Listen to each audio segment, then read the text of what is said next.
Kok belum bunyi? Sebentar, recordnya masih butuh waktu. Oke, udah bunyi ya.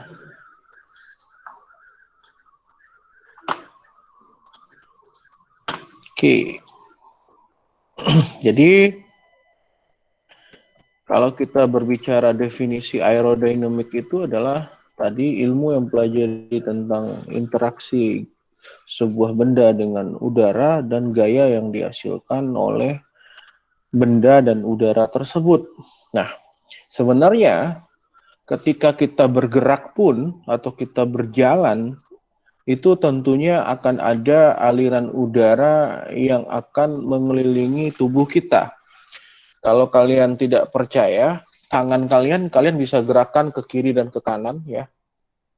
Ke kiri dan ke kanan itu akan ada terasa di sekujur permukaan kulit kalian itu akan terasa ada gesekan dengan udara. Nah, itu salah satu bentuk aerodinamik yang simple.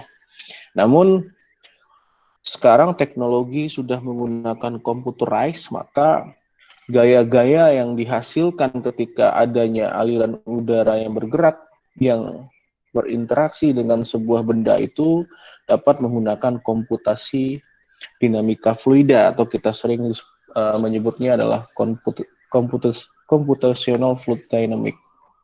Nah, inilah hasil-hasil dari computational fluid dynamic.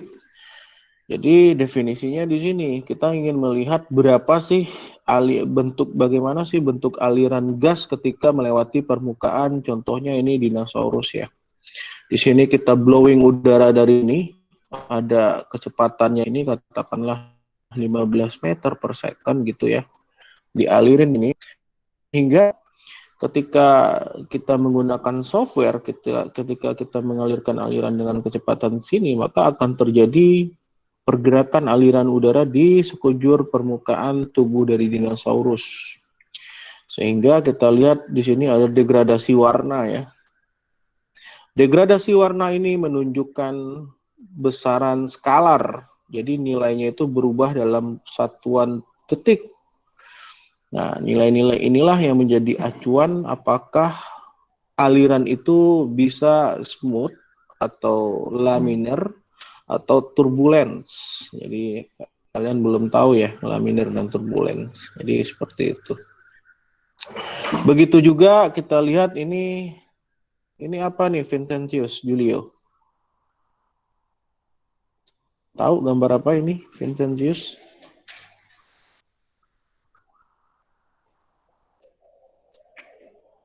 Tahu, Halo? Pak. Apa? Iya, halo, Pak. Tahu. Ya, gambar apa? Kereta Santa, Pak. Ya, ini kereta Santa ya. Nah, Gambar rusa, Pak. ya Sama ada rusanya, keretanya. ya sama pengendaranya juga ya. Jadi di sini kita lihat ada interaksi aliran udara itu ketika rusa itu bergerak secara bersama-sama untuk menggerakkan keretanya ini, maka kita lihat fenomena aliran terjadi di setiap perubahan dari badan rusa ini. Setiap perubahan itu diwakili oleh warna biru.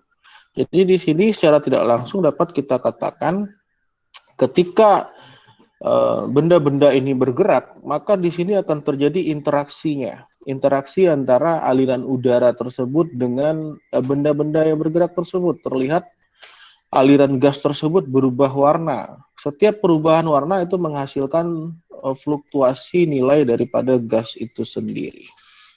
Jadi itu ya. Terus juga kita lihat fenomena formula ya.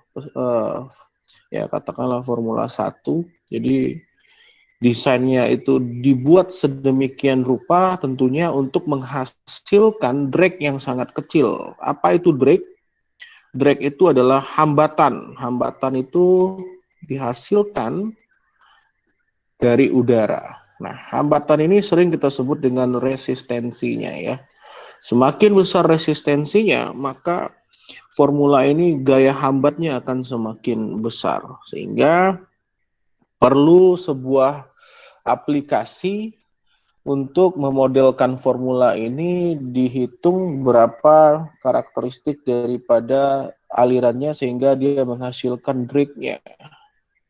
Nah, desain daripada formula ini memanfaatkan kinerja daripada bentuk airfoil, tapi airfoilnya terbalik ya. Kenapa terbalik? Karena dengan kecepatan dia yang sangat tinggi, dia harus menapak. Menapak itu maksudnya harus menyentuh landasannya. Bayangkan kalau formula itu dengan kecepatan tinggi, dia bisa melayang. Nah, itu berbahaya sekali karena tentunya kendalinya akan sulit dikendalikan dari udara ya, kalau dia itu melayang seperti itu. Nah, itulah pentingnya pembelajaran aerodinamik di sini. Tentunya yang terakhir ini adalah pesawat ya. Nah, pesawat ini juga desainnya itu nggak sembarang desain untuk saat ini. Sebelum melakukan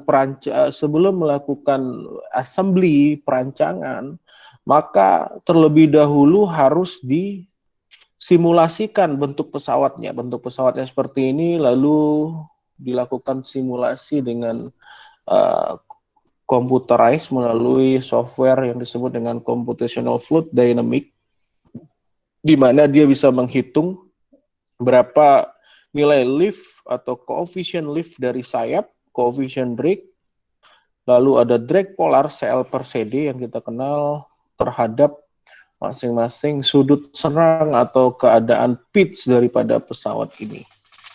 Nah, jadi inilah contoh-contoh aerodinamik saat ini. Jadi orang nggak perlu dulu mendesain pesawat, dia memodelkan dulu di computerized, sehingga dia mengetahui dulu lebih awal bagaimana konsep daripada karakteristik aerodinamika gasnya tersebut.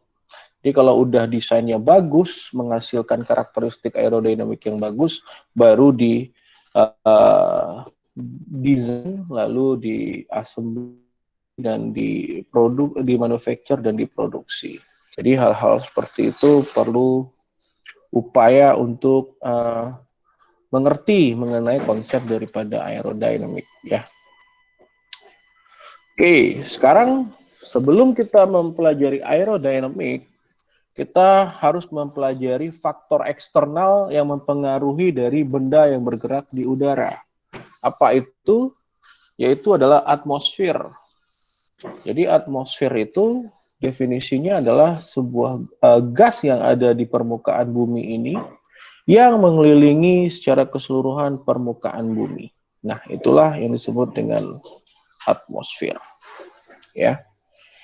Nah, kalau kita bahas mengenai berapa sih ketinggian aktivitas penerbangan itu, jadi ketinggiannya itu tidak ada definisi batasan ketinggian atasnya, karena kita tahu kalau kita berbicara penerbangan, pesawat Skyhawk atau pesawat pengintai itu terbangnya juga tidak terdefinisi ya.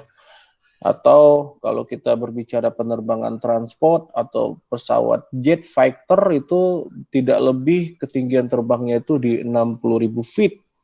Nah, 60.000 feet itu berapa meter? Ya kalian bisa mencari sendiri ya. Atau berapa kilometer. Oke.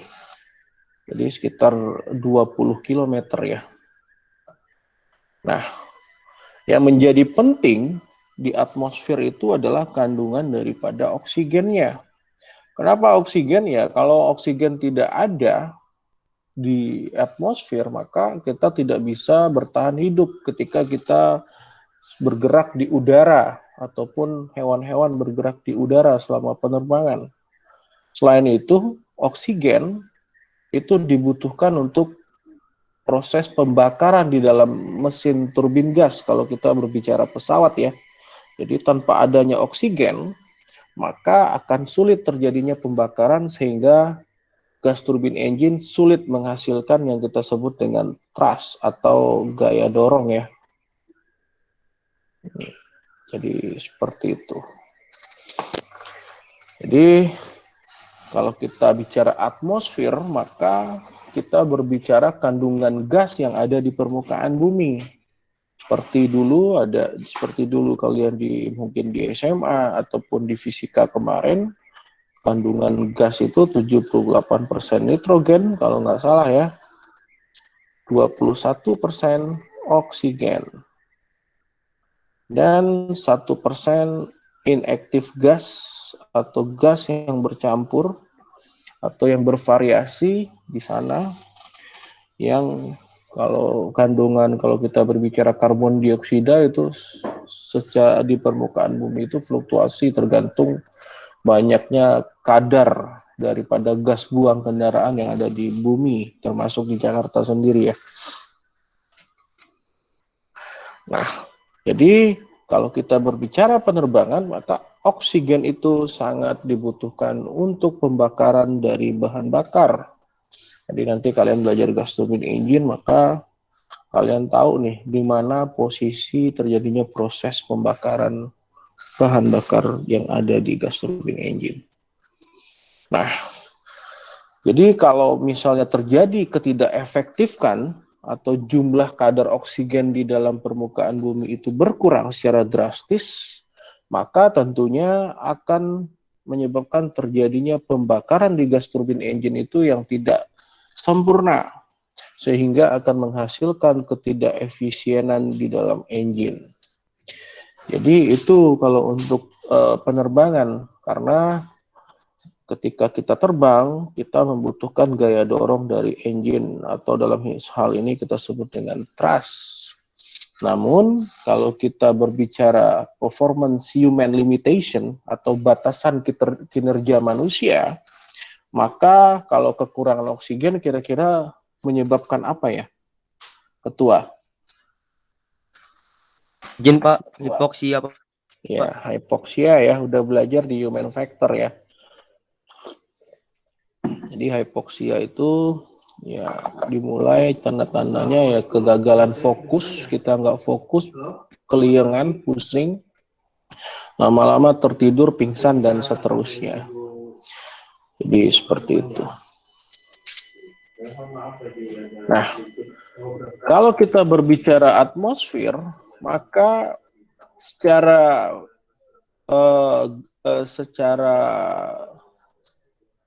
persentase kita bicara water vapor itu hadir. Apa itu water vapor? Itu adalah uap air yang hadir di atmosfer, di mana nilainya itu bervariasi tergantung dari cuaca dan iklim yang ada di suatu daerah, ya. Sehingga dengan adanya kandungan uap air ini bertanggung jawab terhadap cuaca yang terjadi di permukaan bumi. Sehingga cuaca ini, misalnya di Jakarta itu panas, tiba-tiba di Bogor hujan, maka dia tentunya akan mempengaruhi pengoperasian dari pesawat terbang dan tentunya kinerja dari pesawat terbang tersebut. Artinya gini, apa sih yang mempengaruhi kinerja dari pesawat terbang ketika dia itu terik ataupun dia itu mendung ataupun hujan? Yaitu kriterianya dari nilai gasnya. Kan tadi kita secara gamblang kita membutuhkan aliran udara itu untuk masuk ke dalam engine untuk dibakar karena ada kandungan oksigennya di sana. Nah, sekarang kalau ada fungsi setiap daerah itu ada yang terik, ada yang mendung, maka akan mempengaruhi daripada performance atau kinerjanya. Tentunya dalam hal density atau kerapatan, tekanan ataupun temperatur tentunya. Nanti kita lihat bagaimana ketiga parameter itu mempengaruhi kinerja daripada pesawat ya. Nah, sehingga tambahannya dengan kehadiran uap air ini tentunya juga akan membentuk terjadinya es pada ketinggian tertentu dari level ketinggian terbang. Kenapa terjadinya pembentukan es? Ya, karena es itu atau air itu mempunyai freezing point dan boiling point-nya. Apa itu freezing point? Adalah titik bekunya, dan boiling point adalah titik didihnya. Seperti yang kita tahu, pada temperatur 0 derajat, temperatur kita bicara derajat Celcius ya, maka freezing point-nya, freezing point-nya juga freezing point water atau air ya, juga di 0 derajat Celcius. Jadi bisa kita artikan kalau kita terbang di ketinggian pada suhu 0 derajat Celcius, maka di sana akan terjadi proses pembekuan akibat dari uap air yang dihasilkan dari permukaan bumi yang ngambang ke atas.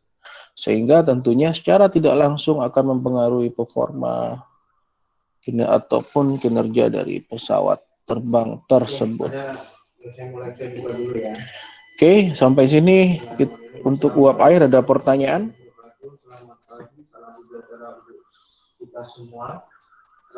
Tidak ada pertanyaan? Ya, sorry lagi ada yang ngajar juga nih. Dia ada background ya. Nah, sekarang kita masuk ke komposisi gas yang ada di atmosfer. Seperti yang saya jelaskan tadi, secara rata-rata nitrogen itu mempunyai persentase yang lebih besar di sekitar bumi, itu mempunyai persentase gas sekitar 78%, oksigen itu 21% dibulatkan ya, dan ada argon itu 0,934%, jadi hampir 1% argon, dan karbon dioksida ini nilainya fluktuatif tergantung dari emisi gas buang ataupun nilai-nilai yang menghasilkan karbon dioksida. Jadi kalian udah tahu ya, bukan hanya di gas buang, mungkin pembakaran hutan itu juga berpengaruh, ataupun pembakaran dengan skala lokal, atau pembakaran sampah itu juga akan mempengaruhi. Atau selain itu ada gas-gas yang bisa ditelusuri secara mikro atau secara satuan kecil. Jadi kalau kita definisikan ppmv-nya, part per million volume, maka nitrogen itu menempati urutan yang tertinggi 780-840 per 1 juta atau sekitar 78%. Terus oksigen 209-470 per 100 per 1 juta, jadi sekitar hampir 21%. Terus argon 9.340 per 1 juta, ya 0,934 ya. Ada karbon dioksida, ada neon di sini, ada helium, ada metan, kripton, ya tinggal kalian bagi 1 juta maka akan kalian dapat persentasenya. Jadi inilah detail dari gambaran gas yang mengelilingi bumi yang dianggap persentasenya ada yang fix. Kalau kita berbicara fix, persentasenya yang sangat besar, ada nitrogen dan oksigen, dan ada persentasenya yang bervariasi. Jadi seperti itu.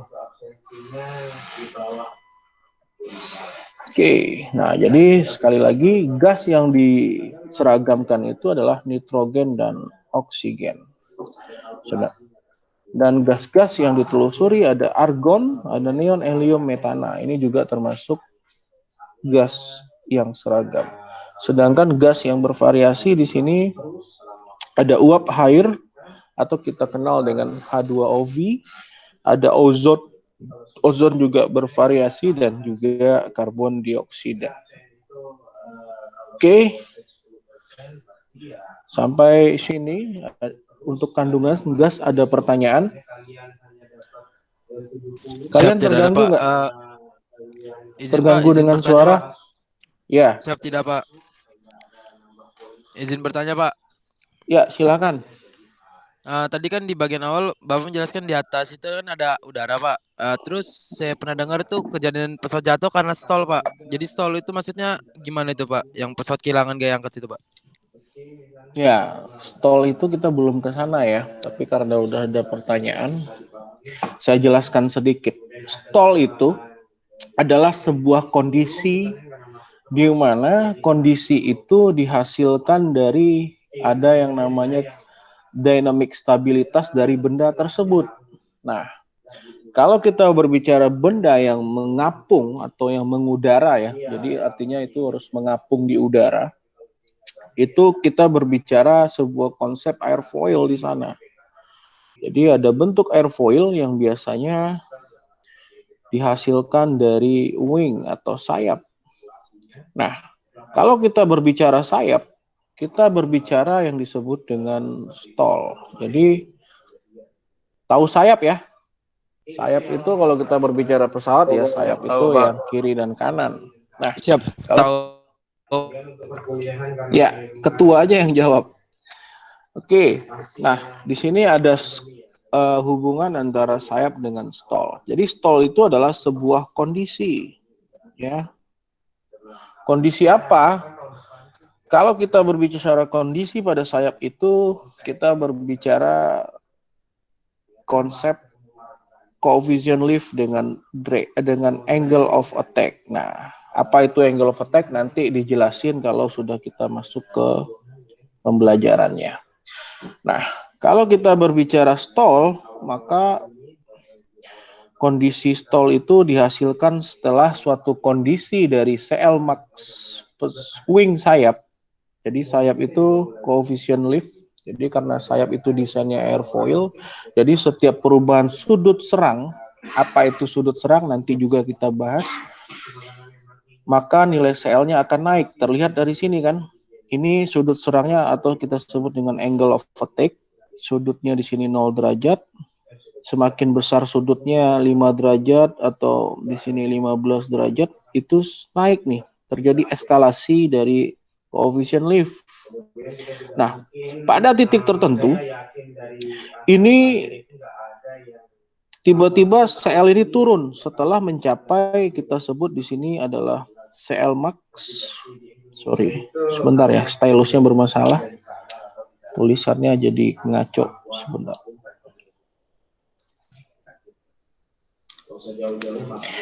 Jadi CLmax versus alpha critical. Nah, alpha critical itu di sudut katakanlah di sini 15 setelah eksperimen ya. Nah, jadi kondisi stall yang terjadi pada pesawat itu dikatakan apabila sayap itu telah melewati kondisi CLmax dan alpha critical. Jadi itu dulu yang kalian pegang. Itu kondisi awalnya ketika terjadinya stall. Jadi stall itu tidak terjadi akibat dari faktor eksternal. Kenapa? Karena gas itu akan selalu ada. Jadi yang bermasalah itu adalah sistem bendanya. Kenapa? Karena sistem bendanya ini mengalami ketidakstabilan pada sudut tertentu. Jadi itu dulu yang bisa saya jelaskan untuk saat ini. Kira-kira dari penjelasan saya paham? Siap, paham, Pak. Oke, gitu ya. Jadi itu dulu. Dan juga stall juga terjadi di pesawat apabila pesawat itu terbang di bawah atau lebih kecil dari kecepatan V-stall-nya. Jadi walaupun dia terbang mendatar atau cruising ya, terbang mendatar gitu, tiba-tiba langsung stall. Kenapa langsung stall? Karena indicated airspeed-nya atau kita sebut dengan IAS itu dia terbang di bawah kecepatan V-stall-nya. Maka pesawat itu akan jatuh akibat dari gaya berat plus gravitasinya. Jadi seperti itu. Oke, kita lanjutkan. Nah, masih atmosfer ya. Jadi di atmosfer itu ternyata ada lapisan-lapisan yang harus kita kenal juga. Ada troposfer ya, ada stratosfer, ada mesosfer, ada termosfer, dan ada eksosfer. Jadi setiap lapisan-lapisan itu tentunya memiliki ketinggian. Dan setiap lapisan itu tergantung dari lintangnya dan bujurnya mempunyai ketinggian yang berbeda-beda juga. Artinya elevasinya bervariasi di setiap lintang dan bujur. Nanti kita lihat. Jadi secara real memang karena berdasarkan referensi ya kita tidak pernah melakukan pengujian secara eksperimen. Jadi ada 5 lapisan yang ditentukan oleh expert atau saintis bahwasannya lapisan atmosfer ini terdiri dari troposfer, stratosfer, mesosfer, termosfer, dan eksosfer. Jadi kelima lapisan ini mempunyai karakteristik yang berbeda-beda. Jadi seperti itu.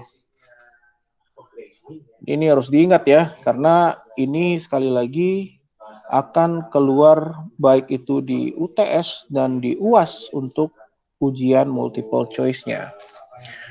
Oke, jadi kalian harus paham ini. Oke, sekarang hal yang penting dari atmosfer adalah sebelum kita mengerti tentang hukum fundamental dari penerbangan dan beberapa fakta dasar yang harus kita pertimbangkan karena namanya pesawat terbang itu beroperasi di udara ya. Jadi kita harus mengetahui properties dari udara. Apa itu properties? Yaitu kandungan dari udara tersebut sehingga kandungan-kandungan itu tentunya mempengaruhi pengendalian dan kinerja daripada pesawat terbang tersebut. Jadi itu.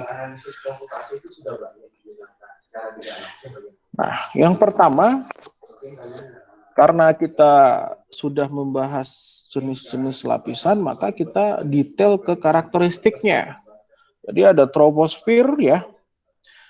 Troposfer itu adalah lapisan atmosfer. Ini definisinya ya. Jadi troposfer itu adalah lapisan atmosfer yang dimulai dari permukaan bumi atau surface of the earth sampai ke di mana temperatur dari aliran udara tersebut berhenti. Jadi misalnya kalau temperatur di sea level itu 14,7 pound square inch atau PSI, maka setiap elevasi 1000 feet itu dia bisa turun terus, turun. Jadi ingat temperatur itu seiring dengan kenaikan ketinggian maka nilainya akan turun. Biasanya dinyatakan dalam bentuk kenaikan 1000 feet ataupun per 1 kilometer ya. Nah itu turunnya berapa nanti kita diskusi di belakang. Oke, jadi itu definisi dari troposfer. Dan inilah karakteristiknya ya. Jadi kalau troposfer itu ketinggiannya 11 km atau kita konversi ke mil itu 6,7 mile. Terus udara secara konstan itu bercampur di mana udara yang memiliki kerapatan yang lebih tinggi itu biasanya berada di bawah, sedangkan udara yang kerapatannya lebih rendah itu biasanya di atas, jadi ketinggiannya lebih di atas. Kenapa? Karena kalau kerapatannya tinggi, maka secara tidak langsung kita bisa menghubungkannya ke dalam rho m per v. Kalau rho-nya naik, v-nya tetap, volumenya kan tetap ya. Kalau kita berbicara luas ataupun dikali dengan ketinggian itu volumenya akan tetap. Tapi kalau rho-nya naik maka masanya akan naik. Itu ya. Kalau masanya naik maka udara yang mempunyai kerapatan yang tinggi tadi akan turun ke bawah. Pertanyaannya, kenapa kerapatan yang masanya yang lebih tinggi akan turun ke bawah? Kira-kira ada yang bisa jawab? Coba ketua dulu. Ketua nanti mendelegasikan ke siapa? Siap, kurang tahu Pak. Oke, didelegasikan ke siapa jawabannya kira-kira?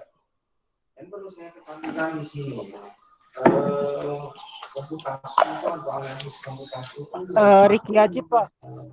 Ya, silakan Riki Haji. Bisa jawab? Tadi mohon diulang, Pak. Ya, jadi kan kerapatan udara itu berbeda-beda setiap ketinggian, di mana kerapatan udara yang lebih tinggi atau yang lebih rapat molekulnya itu biasanya menempati bagian terbawah dibandingkan dengan kerapatan yang lebih rendah. Itu terjadi kenapa kira-kira? Lebih. Halo, suaranya putus. Halo, Pak. Kalau Ya. ke bawah gravitasinya semakin besar mungkin, Pak. Ya. Jadi masanya naik dan rho-nya naik. Bukan itu. Jadi rho itu dipengaruhi oleh water vapor tadi ya, atau uap Nah, air. Nah, benar jawaban kamu, karena dipengaruhi oleh gravitasi bumi.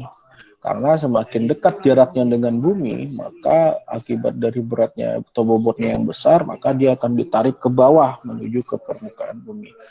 Oke ya, jadi itu. Terus lapisan troposfer ini, di mana di sini terjadinya tempat lapisan cuaca. Jadi kalau kita ketahui sekarang musim hujan, yaitu adanya kegiatan itu, hujan itu dari awan itu di lapisan troposfer. Dan juga terjadinya klimat atau iklim itu juga di lapisan troposfer. Nah, di lapisan ini kebanyakan massa atmosfer itu mengandung air, jadi mengandung uap air. Nah, sekarang pertanyaannya, kenapa di lapisan troposfer itu mengandung banyak uap air? Dari ketua dulu. Kalau tidak tahu, tinggal didelegasikan ke siapa. Silakan ketua.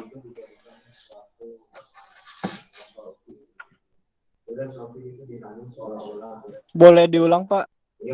Jadi di lapisan troposfer ini mengandung banyak uap air ya, yang bergerak di udara. Kira-kira ngerti nggak bentuk fisiknya, uap air? Uap air itu seperti embun bukan, Pak? Uap air beda dengan embun. Jadi uap air itu misalnya gini, kalau kalian masak air sampai pada suatu titik boiling point atau titik didihnya, maka secara tidak langsung, kalau secara manual ya kalian masak ya, itu akan ada gerakan dari cerek kalian ya, terus menekan ke atas. Nah, itulah uap air yang ada di ketika Oh iya, Pak, kalian paham, Pak. Nah, sekarang uap air itu ada di atas di permukaan bumi itu, kira-kira banyaknya kenapa gitu?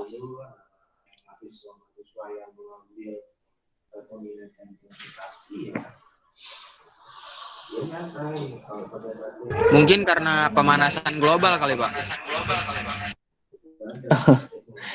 Ya, tentunya ini akibat dari adanya temperatur ya, perubahan temperatur. Jadi penguapan dari air itu juga tergantung dari bukan hanya temperatur ya, tapi tekanan. Jadi nanti saya ada pertanyaan mengenai itu, tapi nanti kalian harus bisa jawab dan bisa memikirkannya ya. Jadi kenapa uap air itu naik ke atas, itu akibat adanya delta temperatur yang terjadi di setiap daerah. Dan kebetulan bumi itu ada air, misalnya laut. Laut itu ketika cuaca terik, pada nilai uapnya, pada vaporization point-nya, dia akan menguap ke atas lalu nempel di awan. Nah, di situ akan terjadi siklus hujan, atau uap air itu secara tidak langsung mempengaruhi terjadinya pembentukan cuaca pada daerah tersebut. Jadi seperti itu ya. Oke, kita lanjut. Ada lapisan yang paling atas dari troposfer, itu namanya tropopause. Jadi tropopause ini kalau kita berbicara misalnya Jakarta Bandung atau Jakarta Bogor, itu ada namanya daerah transisi gitu ya. Daerah transisi itu ya daerah antara perbatasan Jakarta dengan perbatasan Bogor gitu. Lapisan pun juga ada daerah transisinya, yaitu dari troposfer ada tropopause. Jadi tropopause itu adalah batasan atas dari troposfer, di mana karakteristik dari lapisan ini temperaturnya konstan seiring dengan kenaikan ketinggian. Jadi setiap kenaikan elevasi pada lapisan tersebut itu tetap temperaturnya konstan. Jadi seperti itu. Kira-kira paham ya? Jadi karakteristik ini juga kalian harus mengerti. Jadi harus dimengerti, karena apa? Karena akan keluar juga di soal UTS maupun UAS. Jadi seperti itu. Oke, sebentar, saya mau tanya dulu. Apakah saya menerangkan terlalu cepat atau terlalu lambat? Siap tidak, Pak? Oke ya, clear dan loud ya, loud dan clear ya. Oke. Nah, kalau kita berbicara tropopause, seperti yang saya sampaikan tadi, bahwasannya ketinggian dari lapisan itu bervariasi juga tergantung dari bujur atau garis lintangnya.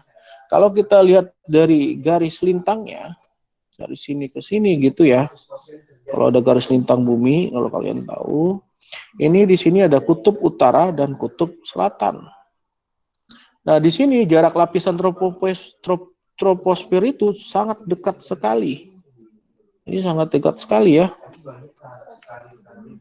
Atau kalau kita bandingkan dengan sudut dari lintangnya itu di 15 derajat Celcius.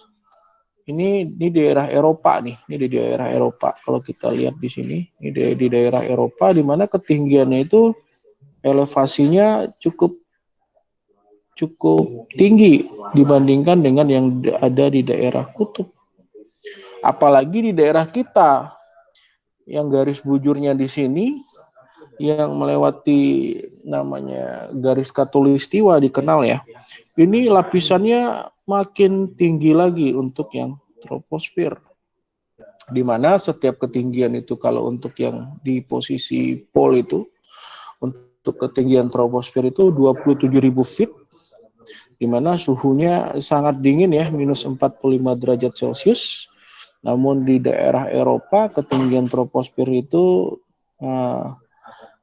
sekitar 30 sampai 40.000 feet, di mana suhunya jauh lebih dingin karena dia lebih tinggi. Dan di suhu 30 derajat Celcius itu 55.000 feet, dengan suhu di 55.000 feet ketinggian itu di minus 80 derajat Celcius. Jadi sangat dingin sekali ya. Jadi itu di setiap garis bujur dan garis lintang itu ketinggian dari lapisan troposfer itu bervariasi. Oke. Seperti yang kita ketahui dari gambar tadi, maka ketinggian dari troposfer atau batas atasnya tropopause itu bervariasi terhadap latitude atau garis lintang, dan season of the year atau cuaca tahunan tentunya akan mempengaruhi juga kondisi dari cuaca. Sehingga sebagai hasilnya semakin tinggi garis atau jarak ketinggiannya, makanya akan mempengaruhi ada cuaca summer dan juga fine weather. Fine weather itu maksudnya clear sky ya. Clear sky. Clear sky itu maksudnya tidak ada mendung, cuaca yang sangat jelas. Itu fine weather, ataupun summer itu ya kondisi yang panas ya. Oke, kita lihat di sini latitude. Latitude itu kalau kita berbicara garis ekuator yang di posisi kita, itu ketinggian tropopause itu tadi dalam feet 55.000 feet itu bentangnya antara 16 sampai 47 km. Jadi nggak selalu pada nilai yang konstan 47 km ya, bisa aja 16 km. Kenapa? Karena dipengaruhi oleh density di sini.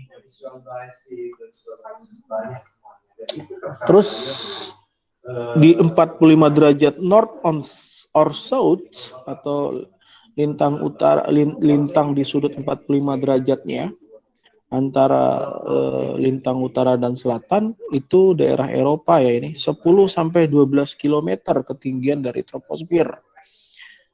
Atau ini satuan dalam feet.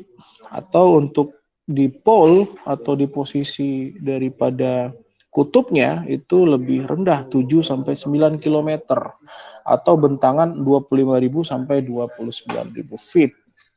Jadi itu untuk troposfer. Ada pertanyaan? Ketua?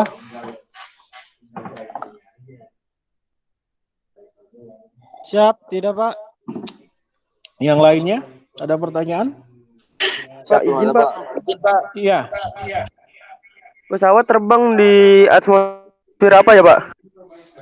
pesawat itu terbang itu biasanya tidak lebih dari aktivitasnya sudah saya sampaikan tidak lebih dari 60.000 feet.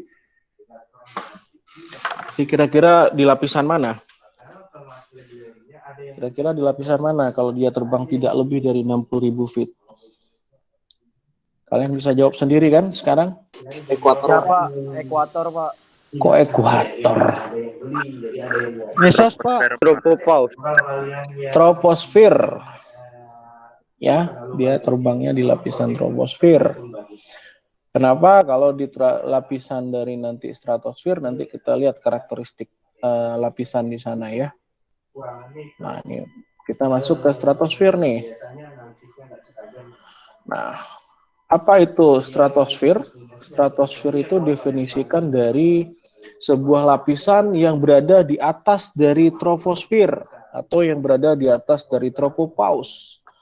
Biasanya jarak daripada stratosfer terhadap sea level atau di permukaan laut bumi itu berjarak sekitar 50 km.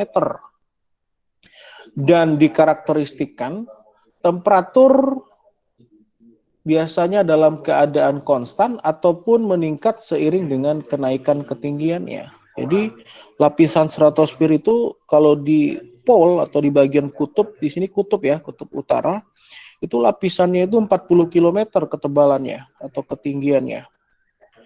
Di mana di 40 km ketinggiannya ini temperatur itu bisa konstan ataupun bisa naik secara signifikan tergantung dari kenaikan elevasinya. Nah, ini berdasarkan referensi ya, karena saya sendiri tidak pernah sampai ke sini atau mengamati secara langsung. Nah, elevasinya juga mempunyai bentangan 10 km sampai 25 km.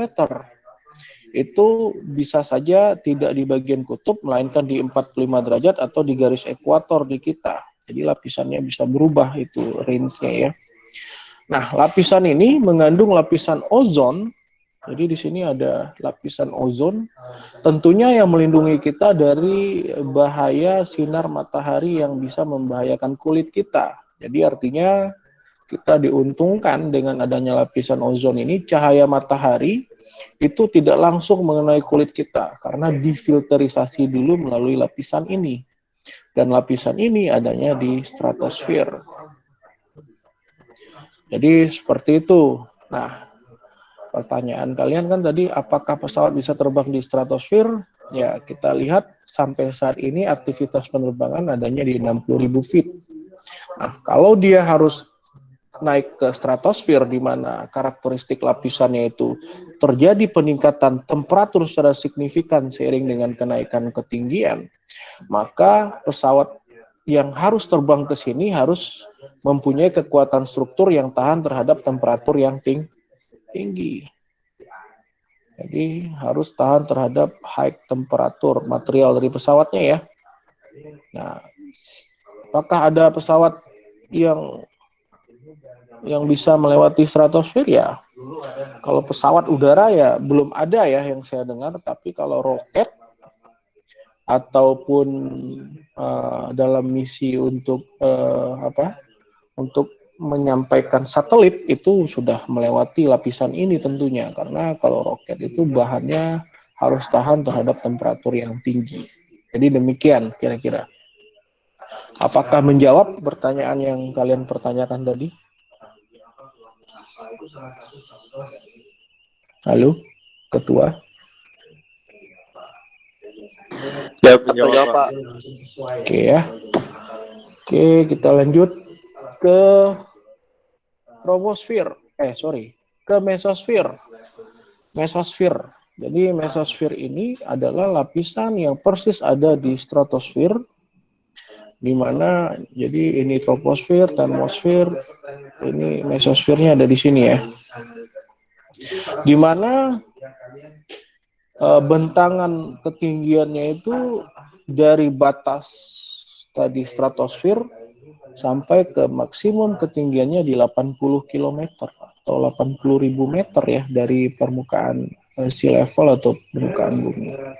Nah, di sini temperaturnya ini turun seiring dengan kenaikan ketinggian. Jadi dari batas mulai 50 km atau 50.000 meter dari permukaan bumi, itu terjadi penurunan secara signifikan temperaturnya seiring dengan kenaikan ketinggiannya per 1000 feet ya.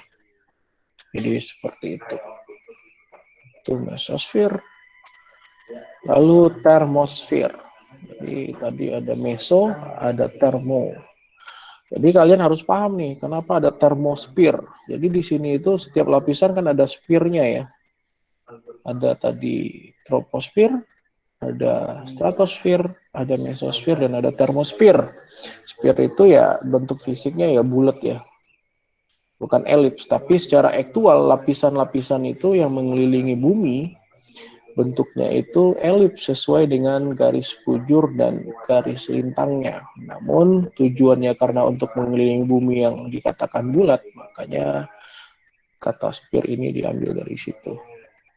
Nah, adanya tropos, strato yaitu bahasa mungkin dari saintis yang berasal mungkin dari bahasa Yunani ya. Nah, kita lihat termosfer, namanya aja termo, berarti berkaitan dengan thermal di sini atau panas. Nah, jadi termosfer ini adalah lapisan paling tebal atau paling tinggi bentangannya di atmosfer. Jadi di antara beberapa lapisan yang kita bahas tadi, termosfer ini adalah lapisan yang paling tebal, yang paling ketinggiannya itu yang paling tinggi gitu. Di mana jarak elevasi ketinggiannya itu bervariasi dari 100 sampai 400 km. Jadi 100.000 meter ya sampai 400.000 meter. Nah, di sini di lapisan ini kalau ada meteor-meteor yang dengan kecepatan tinggi masuk akan menuju ke bumi, maka di lapisan inilah mereka dibakar. Jadi dibakar, dan juga di lapisan ini terjadi aurora borealis. Tahu ya, aurora borealis itu cahaya dari sering disebut dengan cahaya dari utara ya. Kalau kita lihat aurora borealis, nggak ada di sini ya. Bentar.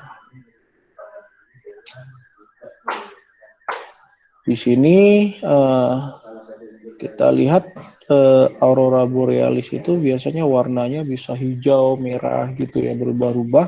Nah, itu terjadinya di lapisan termosfer ini. Terus karakteristiknya temperaturnya meningkat seiring dengan kenaikan ketinggian.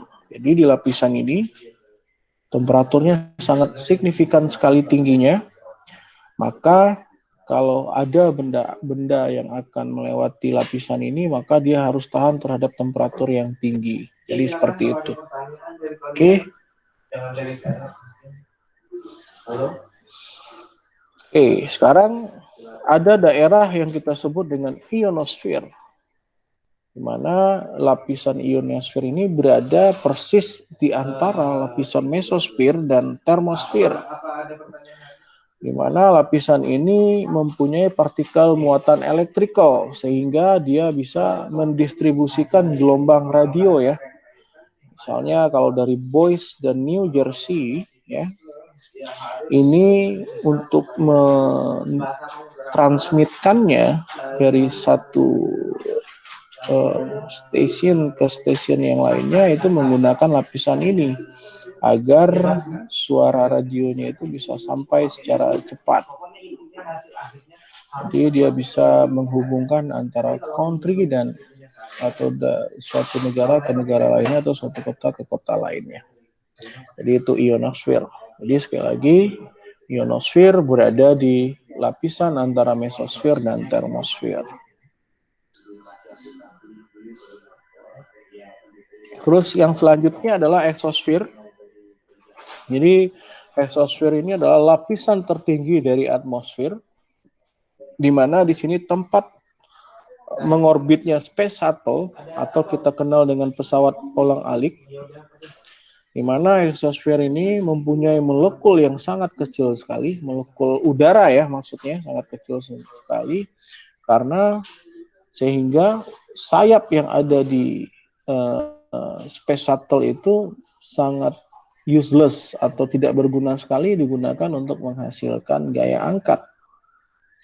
Nah, di exosphere sendiri, pesawat ulang-alik ini ketika menghasilkan semburan pancaran jet atau thrust, dia hanya membutuhkan kapasitas hasil jet itu sedikit.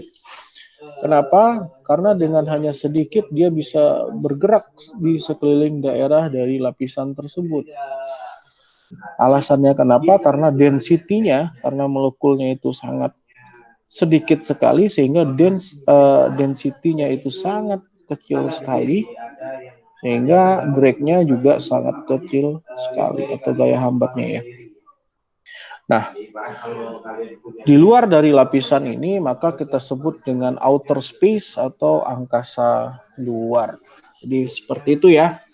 Beberapa lapisan kalian harus tahu, karakteristik masing-masing juga harus tahu, dan setelah exosphere itu adalah angkasa luar.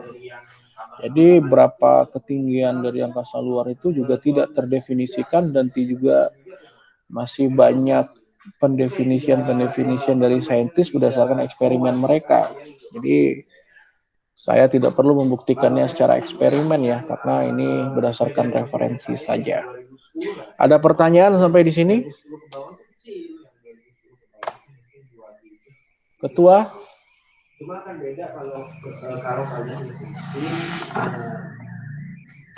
Ketua ada pertanyaan?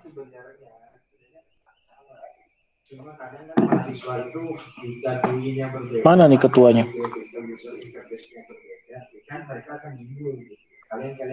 Kok diam nih? Ya, Pak. Pak. Ya, Pak. Ketuanya siapa nih sekarang? Tadi yang jawab dari tadi ketua siapa? Siap saya, Pak. Kamu siapa? Vincentius di sini namanya. Ya, siap. Vincentius Julio, Pak. Ready mana Ready? Siap saya, Pak. Jadi siapa ketuanya? Kamu apa Ready? Julio. Jadi sebenarnya udah ganti, Pak. Untuk semester 1 saya dan untuk semester 2 Vincent. Alasannya? Alasannya karena biar semua ngerasain, Pak. Jadi ketua. Oke. Itu yang mengarahkan siapa kemarin? Teman-teman, Pak, dari usul pembina juga, Pak. Katanya suruh ganti, Pak. Oke, jadi Vincentius ya. Oke. Siap ya, Pak. Saya baru dikasih tahu, nggak masalah. Tapi yang penting tanggung jawab dan harus. Mungkin, Pak. Tapi memang kalau ada perlu atau apa, boleh ke saya juga, Pak. Iya. Saling membantu aja, Pak. Iya, nggak apa-apa. Oke ya, jadi harus dibina seperti itu, tanggung jawab, kedisiplinan untuk menjadi prioritas kalian. Oke, kita lanjutkan. Nah, ini kira-kira kalau kita simpulkan lapisan-lapisan itu dari mulai permukaan bumi di sini ya, sampai ke atas. Jadi di sini kita tahu ini adalah aurora borealis di lapisan termosfer, dan di sini exosfernya di sini ya. Ini exosfer. Nah, di sini sebenarnya ada dua referensi nih. Di sini nggak ada exosfernya katanya. Kalau di sini ada, di lapisan paling atas ada exosfernya. Yaitu terserah dari mereka, karena mereka lah yang melakukan kajian eksperimen ini, karena kita tidak pernah juga mengukur sampai ke sana. Jadi ini hanya asumsi-asumsi, referensi-referensi yang sifatnya berdasarkan eksperimen daripada saintis, khususnya yang mempelajari tentang astronautik ya. Oke, sekarang kita masuk ke, setelah kita masuk ke faktor eksternalnya adalah lapisan-lapisan daripada atmosfernya. Sekarang kita masuk ke karakteristik gas daripada atmosfernya. Kalau karakteristik gas itu dia mempunyai sifat atau kita kenal dengan properties ataupun kandungan. Nah, ada beberapa karakteristik, tentunya temperatur gas, tekanan, kerapatan, dan kelembapan atau kita kenal dengan humidity ya. Sekarang kita coba ke temperatur. Apa definisi temperatur? Temperatur adalah tingkatan derajat panas dari suatu benda. Jadi bagaimana cara mengukur tingkatannya itu, yaitu diukur dengan rata-rata pergerakan molekul yang dilihat secara mikro di dalam suatu gas tersebut. Jadi kalau kalian lihat secara mikro ataupun secara nano, kalian bisa melihat ternyata molekul gas udara ini tidak diam ya. Jadi dia tuh sebenarnya bergerak. Nah, setiap pergerakannya itu diidentifikasi, wah kalau pergerakannya seperti ini suhunya segini, pergerakannya seperti ini suhunya segini. Jadi semakin cepat kegiatan atau kinetik daripada molekulnya itu biasanya suhunya akan semakin tinggi. Jadi seperti itu. Tapi semakin lemah pergerakannya semakin tinggi itu maksudnya semakin panas ya. Tapi semakin lemah pergerakan daripada molekul itu, maka suhunya itu akan semakin rendah atau dingin gitu. Nah, jadi ada dua skala dari temperatur yang biasanya kita gunakan. Ada temperatur relatif atau relatif temperatur, ada absolute temperatur. Jadi ada dua. Nah, kita definisikan satu-satu ya. Ada relatif. Relatif temperatur itu adalah skala penunjukan dari dua referensi titik, biasanya berdasarkan titik beku dan titik didih, di mana mengacu kepada air. Jadi ini mengacu kepada air ya, sekali lagi relatif temperaturnya. Nah, biasanya relatif temperatur itu dinyatakan dalam dua skala yang berbeda. Ada yang versi British itu dinyatakan dalam bentuk Fahrenheit.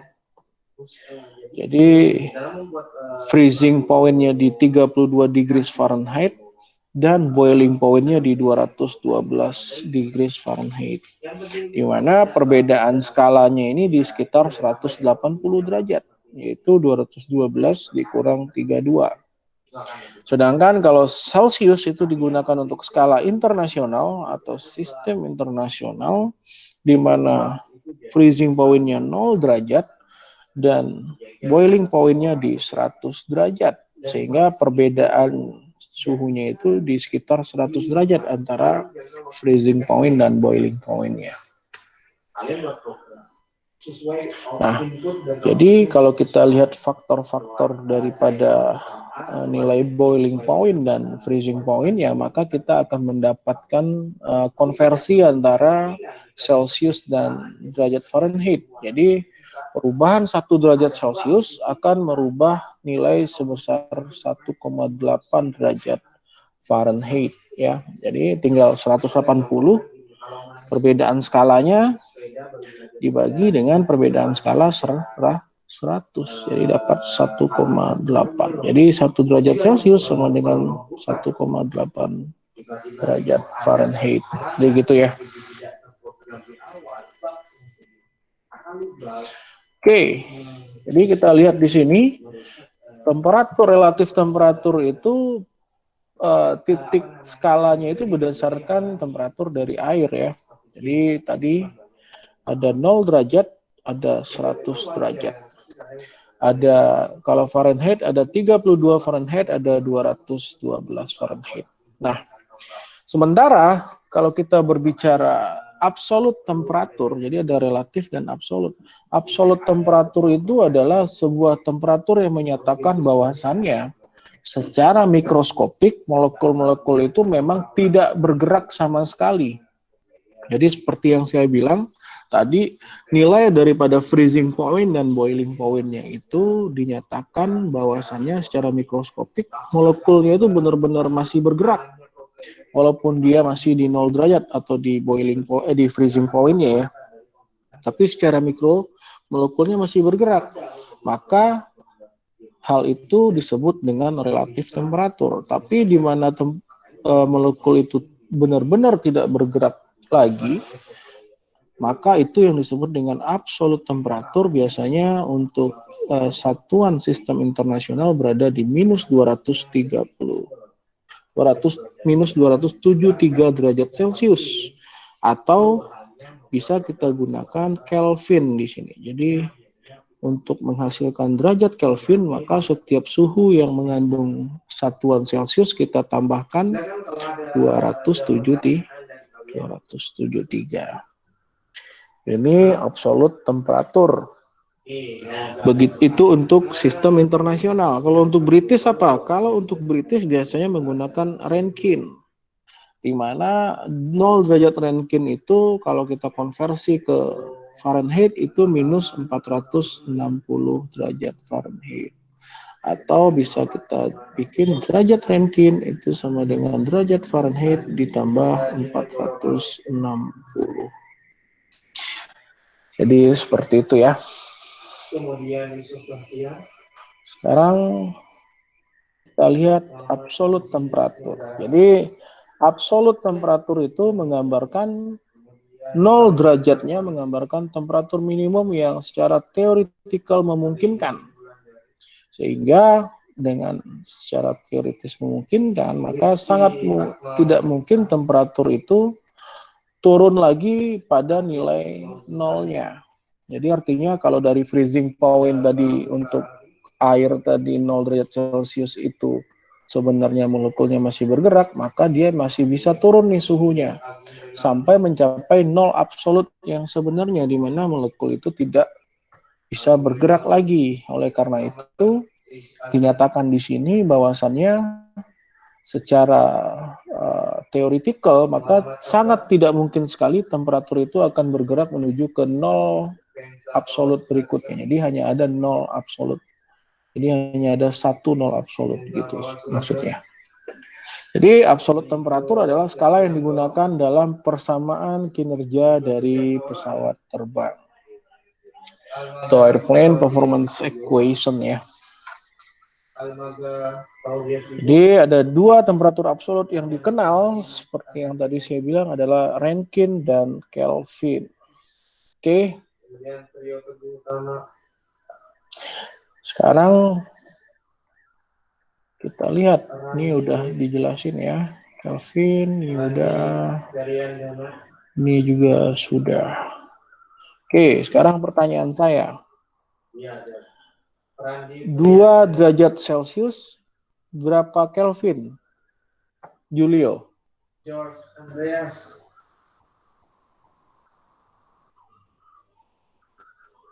Muhammad Hasim. Julio. Muhammad Hasim ada. 2 derajat Siap, Celcius ya, Pak. berapa Kelvin?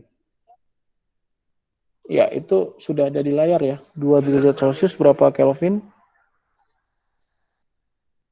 Kita Kartika. 275,15 Kelvin. Ya, jadi 275,15 Kelvin. Ya, juga bisa 275 Kelvin ya. Jadi 15 itu kan kalau kita bulatin ke 275 juga ya. Jadi seperti itu. Oke, lanjut. Ketua mau delegasikan ke siapa pertanyaannya? Belum saya buat nih.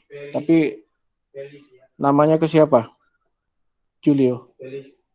Kemudian Fitriawan Pratama. Ke Andung, Pak. Siapa? Andreas Timbung, Pak. Andreas Timbung. Ya. Ya, Pak. 15 derajat Celcius berapa derajat Fahrenheit? Raihan Maulana Yahya. Raihan Dano Pratama. Rizky Adiati. 59 derajat Fahrenheit, Pak. Berapa? 59, Pak. Gimana cara nyarinya? Dena Fania Reta Diakara. 15 derajat Celcius dikali Ya. 9/5, Pak. Terus? Ditambah 32, Pak. Yang mana dulu nih? 15 dikali dulu apa 9/5 ditambah dulu? Dikali dulu, Pak. Berarti gini. Oh, sorry. Berarti gini. Siap ya, Pak? Iya. Oke. Tahu 9/5 dari mana? Emang rumusnya gitu, Pak? Iya, dari mana rumusnya?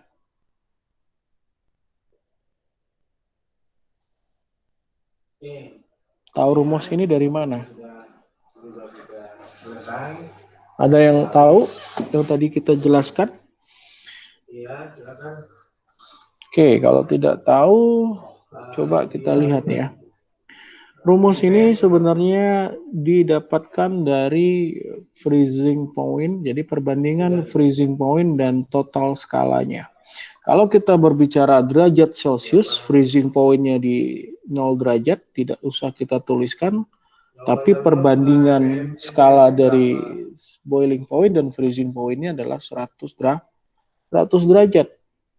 Lalu kita lihat untuk yang Kelvin, yang Fahrenheit. Fahrenheit itu tadi suhunya itu freezing point-nya di 32 ya, 32 derajat Fahrenheit. Makanya ini berdasarkan 0 Fahrenheit-nya dikurang 32. Dikurang boiling point-nya, dikurang range antara boiling point dan freezing point-nya, yaitu sekitar berapa tadi? 180 ya. 212 dikurang 32, 180 ya. Sehingga inilah persamaan yang mengatur hubungan antara derajat Celcius ke derajat Fahrenheit atau sebaliknya, derajat Fahrenheit ke derajat Celcius. Nah, dari mana datangnya 9/5? Karena yang kita cari itu derajat Celcius, maka derajat Celcius ini kita cari 100 ini akan pindah ke sini. Jadi 100/180 derajat F dikurang 32. Ini untuk cari Fahrenheit ya. Nah, jadi derajat Celcius ini menjadi 5/9 derajat F dikurang 32. Bagaimana kalau untuk mencari derajat Fahrenheit? Derajat Fahrenheit itu tinggal lihat di sini. 180/100 naik ke sini ya.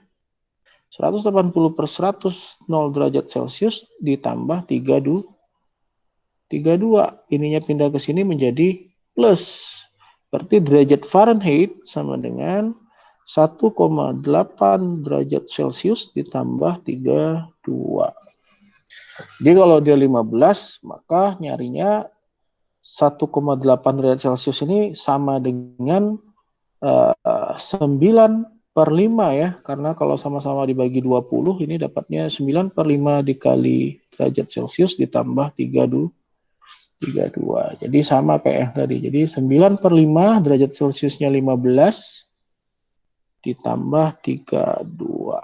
Sehingga hasilnya adalah ini habis 3. 9 kali 3, 27 ditambah 32 itu adalah 59 derajat Fahrenheit. Jadi seperti itu. Dan ini, hitungan-hitungan ini kalian sudah harus paham karena akan keluar di UTS maupun di UAS. Siapa? Jadi udah harus khatam ya, khatam. Tahu khatam ya? Siap tahu, Pak. Apa itu? Hafal di luar kepala, Pak. Khatam tuh hafal di luar kepala. Oh. Tamat, Pak. Wah, kalau tamat jangan dong. Kalau tamat tuh bahaya. Khatam itu bukan berarti tamat ya. Justru dengan khatam ya kita harus ngulang lagi biar makin khatam gitu ya. Jadi seperti itu. Jadi bukan tamat. Kalau tamat berhenti dari segala aktivitas. Itu tamat. Oke. Sekarang, nah ini formula conversion. Kalau kita ingin menyatakan relatif temperatur ke absolut temperatur atau sebaliknya, absolut temperatur ke relatif temperatur. Kalau misalnya derajat Kelvin, ini bisa dinyatakan dalam bentuk Celcius atau sebaliknya. Derajat Fahrenheit tadi bisa dinyatakan dalam bentuk Kelvin ataupun dalam bentuk Celcius ataupun dalam bentuk Rankine. Celcius pun begitu. Sedangkan hubungan antara Rankine dan Fahrenheit seperti ini, dan ada hubungan antara Rankine dan Kelvin. Jadi ini kalian udah harus tahu ya. Ini nanti soal UTS ataupun UAS ini juga akan keluar seperti itu. Sampai sini ada pertanyaan terkait temperatur dan segala konversinya. Ketua? Tidak, Pak.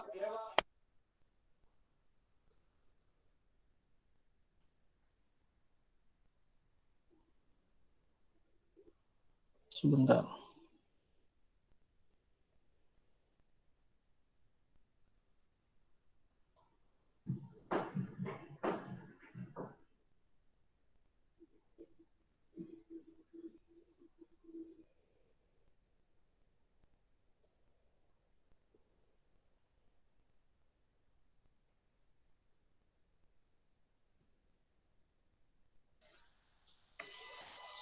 Oke, kita lanjut. Nah, temperatur selain mempunyai istilah ada relatif temperatur dan ada absolut temperatur, juga mempunyai ada istilah lapse rate. Lapse rate itu definisinya adalah penurunan temperatur seiring dengan kenaikan elevasi ketinggian. Jadi itu definisinya lapse rate. Jadi lapse rate itu adalah istilah untuk temperatur. Nah, biasanya nilai gambaran dari lapse rate ini atau penurunan temperatur seiring dengan kenaikan ketinggian itu dinyatakan dalam bentuk standar jet atau jet standar. Ini sebuah asosiasi dari manufaktur engine ya, di mana dinyatakan setiap kenaikan 1000 feet itu terjadi penurunan temperatur 2 derajat Celcius. Jadi misalnya kalau di sea level ini 14, kalau dalam Celcius itu katakanlah kita berada di mana di garis khatulistiwa itu 30 derajat Celcius, naik 1000 feet dia berturun 2 derajat atau 28 derajat Celcius dan seterusnya. Itu kalau ada standar jet. Kalau internasional standar atmosfer atau ISA ini menggunakan nilai yang bisa dibandingkan, di mana per 1000 feet suhunya itu turun 1,98 derajat Celcius. Jadi ini nilai penurunan average ya. Jadi bukan selalu 1,8, kadang-kadang 2 derajat, kadang-kadang 1,9, kadang-kadang 1,98, sehingga di-average-kan setiap elevasi ketinggiannya nilainya 1,98 derajat Celcius. Lalu ada lagi untuk kepentingan meteorologi, maka dalam hal ini BMKG dia dinyatakan dalam bentuk saturated dan not saturated. Ada yang titik jenuhnya, ada yang tidak jenuhnya. Di mana konsep dari saturated dan not saturated itu berdasarkan daripada nilai temperaturnya atau nilai kerapatannya ya. Di mana kalau dia kalau dia itu saturated, dia akan menghasilkan nilai yang penurunan suhunya itu lebih rendah, 1,5 derajat Celcius per 1000 feet. Kalau dia not saturated, yaitu di 3 derajat Celcius per 1000 feet. Jadi saturated itu maksudnya kerapatannya sangat tinggi, sehingga penurunan suhunya itu menjadi lebih rendah per 1000 feetnya dibandingkan dengan saturated ya. Jadi seperti itu, dan kalian sudah harus mengetahui lapse rate mengenai 3 standar ini. Ada standar jet, ada international standar atmosfer, dan ada untuk kepentingan meteorologi atau dalam hal ini BMKG ya. Jadi seperti itu. Oke, kita lihat bagaimana temperatur atau karakteristik gas itu mempengaruhi performa daripada pesawat terbang. At a given pressure, jadi untuk tekanan tertentu, maka adanya peningkatan temperatur akan mengurangi terjadinya kerapatan. Jadi kalau saya tuliskan dalam bentuk matematiknya, temperatur itu naik, rho-nya tuh turun pada kondisi tekanannya konstan. Jadi given pressure itu tekanannya konstan ya. Nah, hal pertama yang harus kita pertimbangkan bahwasannya dalam kinerja dari airframe, penurunan daripada kerapatan itu akan mengurangi gaya angkat. Apa itu gaya angkat? Yaitu gaya yang dihasilkan dari bentuk airfoil, dalam hal ini kalau kita mengkaitkannya dengan pesawat terbang adalah sayapnya. Di mana rumus lift itu adalah koefisien lift dikali setengah dikali rho ini density-nya, dikali V kuadrat ini adalah indicated airspeed-nya atau IAS, S ini adalah surface area-nya atau luas permukaan sayap. Nah, tadi dikatakan kalau asumsi dari suatu kondisi di mana tekanannya konstan dan temperaturnya naik, maka kerapatannya turun. Jadi pada suatu daerah temperaturnya naik, rho-nya turun nih. Sehingga nilai lift-nya juga turun. Kira-kira paham nggak penjelasan seperti itu, Ketua?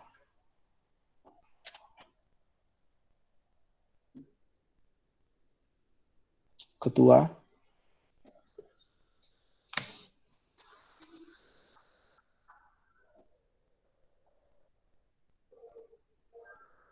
Izin Pak, Ya, mungkin bisa jelaskan saya lagi Pak. ya. Jadi ada suatu kondisi di mana pada tekanan tertentu atau kita asumsikan konstan, apabila terjadi temperatur naik pada daerah tersebut, maka kerapatannya atau rho-nya akan turun.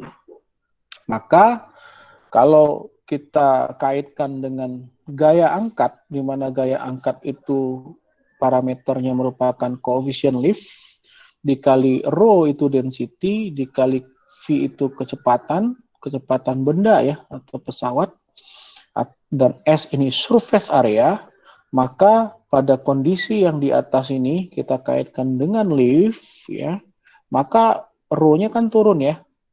Dari kondisi ini, dari kondisi T dan rho ini, rho-nya turun, maka lift-nya juga akan turun. Benar nggak? Ya Pak. Ya, paham Ketua ya? Halo? Saya paham Pak. Paham ya? Kalau paham, ditebarkan pemahamannya ke anggotanya. Sehingga kalau kita lihat dynamic pressure itu tekanan dinamis di mana simbolnya itu adalah Q sama dengan setengah rho V kuadrat. Jadi dynamic pressure itu ada di rumus lift. Jadi lift itu sama dengan CL dikali Q dikali S. Ini rumus lift. Di mana Q itu dirubah menjadi setengah rho V kuadrat. Jadi lift itu CL setengah rho V kuadrat disubstitusi dalam bentuk dari Q dikali S. Oke ya. Di sini paham ya. Nah, sekarang apa hubungannya? Hubungannya adalah dengan terjadinya peningkatan dynamic pressure, jadi Q-nya itu kalau naik, maka tentunya nilai Q-nya itu naik, kerapatannya naik, maka untuk take off run itu membutuhkan panjang landasan yang lebih pendek dibandingkan dengan kalau Q-nya itu atau dynamic pressure-nya itu turun. Kalau dynamicnya pressure-nya turun atau density-nya turun, maka nilai panjang landasan yang digunakan untuk pesawat untuk take off itu akan semakin panjang. Kira-kira pemahamannya apakah bisa ditangkap? Siap bisa Pak. Kira-kira kenapa kalau dynamic pressure-nya tinggi, itu runway-nya lebih pendek dibandingkan dengan dynamic pressure-nya lebih rendah? Ketua.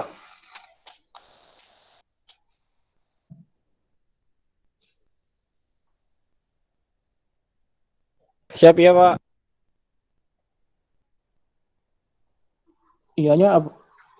Iyanya kenapa? Saya nanya alasannya.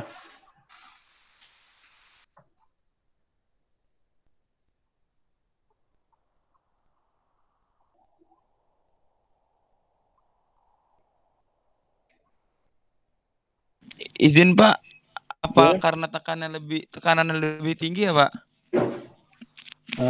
Salah. Ini kita belum bicara tekanan yang lebih tinggi ya. Tapi kita kondisi ini berbicara tekanannya konstan. Yang bervariasi itu adalah temperatur dan kerapatannya. Kalau dynamic pressure-nya tinggi atau Q-nya itu naik berdasarkan rumus Leaf ini, Rho-nya naik apa turun? Rho itu kerapatannya naik apa turun?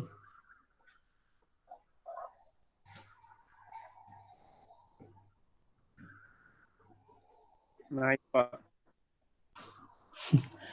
Kerapatannya naik. Kalau Q-nya turun, kerapatannya gimana? Tuh, Turun, Pak. Yang turun Pak. tinggal lihat aja fungsi rho-nya ini. Kalau Q-nya naik, rho-nya pasti naik untuk kecepatan yang konstan. Nah, kalau Q-nya naik, otomatis lift-nya akan naik. Sehingga lift-nya besar, sehingga membutuhkan runway yang lebih pendek dibandingkan dengan kalau rho-nya turun atau Q-nya turun. Lift-nya lebih kecil sehingga membutuhkan runway yang lebih panjang. Jadi itu maksudnya ya. Oke, sampai di sini nangkap ya apa yang kita bahas hari ini. Nah, kita lanjutkan dari sisi keuntungannya. Jadi credit side itu keuntungan ya. Di mana dengan adanya peningkatan temperatur, jadi temperaturnya naik, sehingga dikatakan di sini drag-nya akan berkurang. Kira-kira kalau dari persamaan drag yang seperti ini, kenapa kira-kira drag-nya berkurang? Ketua.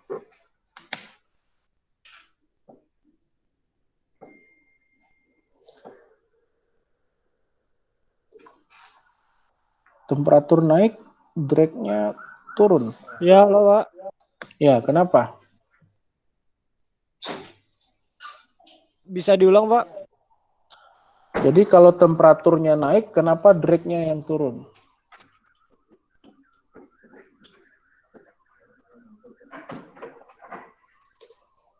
Kira-kira Karena kenapa?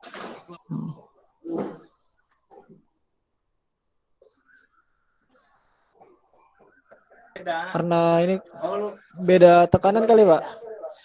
Jangan tekanan terus. Tadi kita nggak bahas tekanan, kita baru bahas temperatur dan kerapatan ya.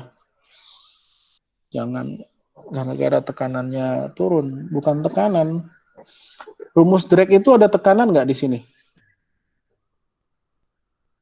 Yang ada dynamic pressure atau tekanan dinamis, Bu. Jadi bukan tekanan total ya, tapi dynamic pressure itu tekanan dinamis, di mana nilainya adalah setengah rho V kuadrat. Atau ini simbolnya adalah Q. Nah, kenapa drag-nya berkurang? Karena ketika temperatur naik, kerapatannya berkurang turun. Jadi kalau ini turun, maka drag-nya juga akan turun. Jadi seperti itu hubungannya. Nah, dengan adanya kenaikan temperatur juga, kalau kita hubungkan terhadap performance piston, maka dengan kenaikan temperatur, maka aliran udara yang ditarik ke dalam silinder heat itu tentunya akan menghasilkan karena temperaturnya naik, kerapatannya berkurang, mass flow rate atau laju aliran massa yang masuk ke dalam ruang bakar itu akan semakin sedikit.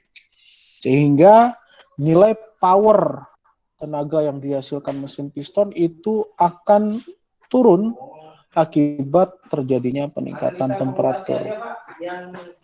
Jadi seperti itu. Sampai di sini paham ya, Ketua?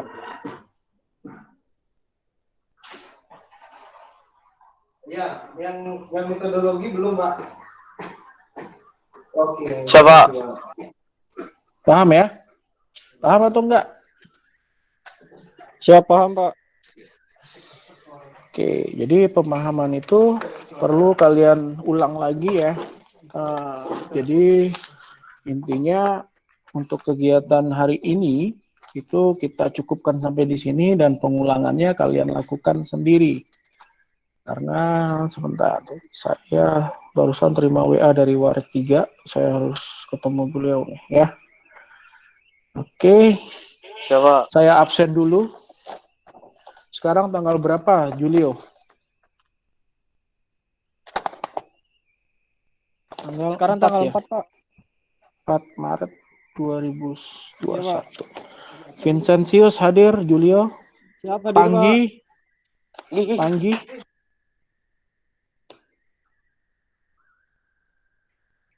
Panggi mana? Kok nggak ada tuh?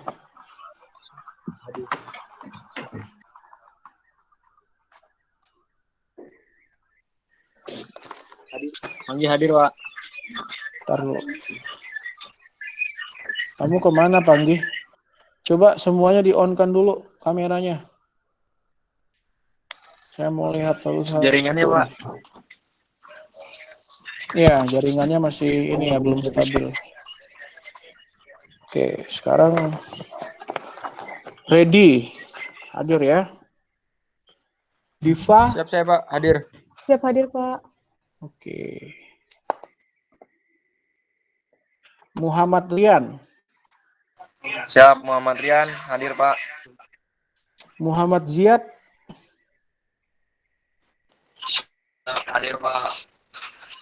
Ilman Amanu. Siap hadir, Pak.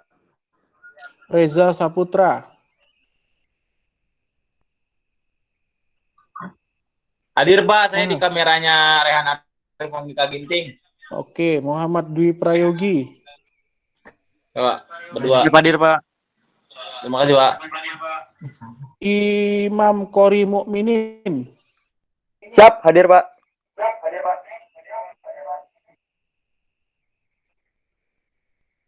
IGD Arkawi Guna.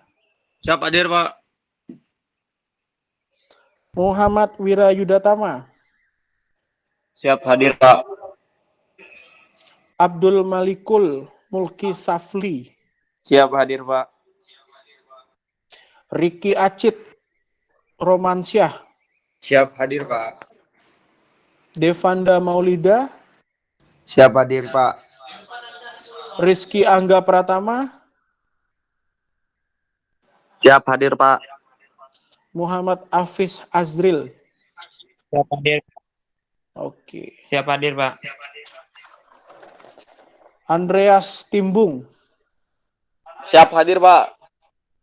Nanda Agung Satria Muda.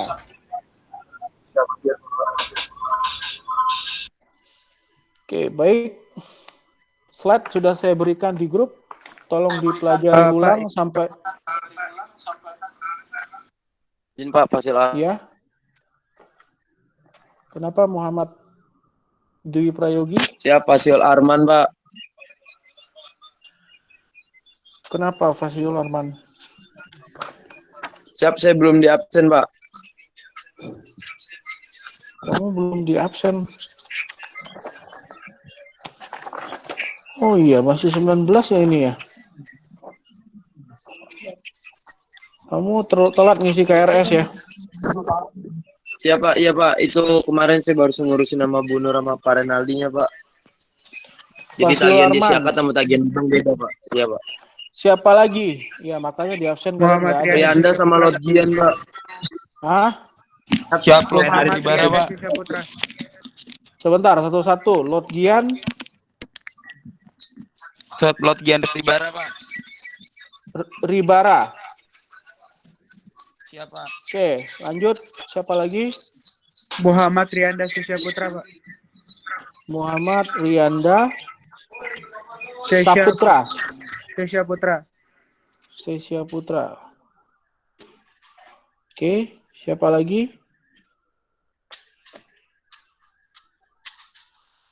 Siapa lagi? Rehan Arif Mangika Ginting.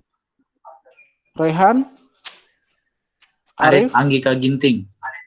Anggita Ginting. Terus Anggi. siapa? Ya, siapa lagi? Ayo, siapa lagi? Udah? 23 Sudah, orang. Pak. Jumlah mahasiswa AMTO batch 7 23 orang. Iya, Pak. Oke. Ya, betul, Baik. Pak. Kita cukupkan pembelajaran hari ini.